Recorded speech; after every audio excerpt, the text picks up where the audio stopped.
If you're expecting a visit from Santa Claus and his reindeer this Christmas, you should know the condition of your roof and how to make sure it's ready for visitors from the North Pole. By the end of this video, you'll know some things that you can do to make your roof reindeer ready, including checking your flashing and shingles, as well as cleaning off your roof and gutters.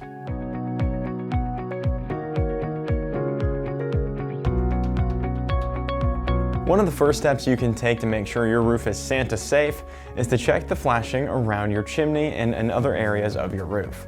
If you don't have a clue what flashing is, that's okay. We're going to define it for you and help you know what you can be looking for on your roof. Roof flashing is a thin metal material that is placed partially under the shingles and sensitive areas of the roof to prevent water from entering and damaging your roof's decking. For the most part, flashing should be installed at areas where the roof meets a wall, in valleys, and in penetrations like vents, skylights, dormers, and chimneys. In Santa's case, the chimney flashing is definitely the most important, as its condition will show the condition of the decking around the chimney and also the chimney itself. If your flashing is in great shape, then the decking underneath it won't have any water damage. If it's rusted and has holes in it, however, Mr. Claus may have more trouble walking up and climbing into the chimney. The reindeer running along your roof may cause some damage to your shingles if they aren't installed properly or if they're at an advanced age. Your asphalt shingles are your roof's first line of defense against all the winter weather that comes along this time of year, whether it's rain, snow, hail, or wind. As such, they take a beating over the years, and with most asphalt shingle roofs lasting between 20 and 30 years, we tend to not really think about their condition very often. Extensive granule loss as well as missing and/or damaged shingles could both mean that your roof has entered its senior years.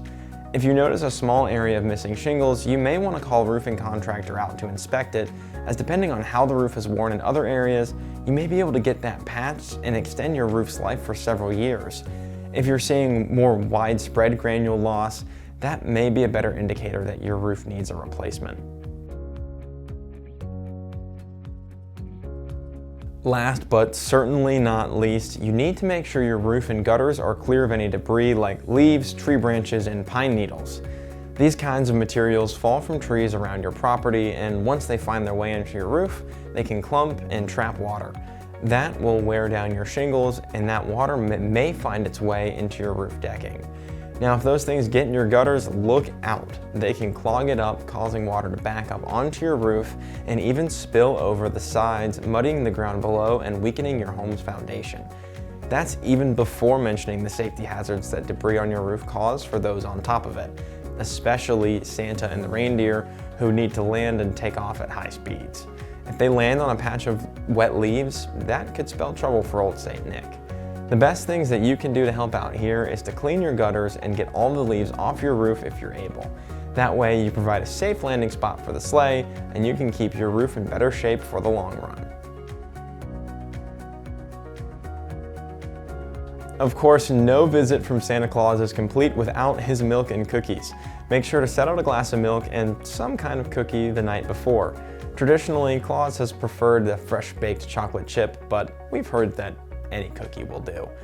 Hopefully, these tips to have a reindeer-ready roof this Christmas have helped you feel more confident in your roofing process and your holiday season. Thanks so much for watching. We'll see you next time.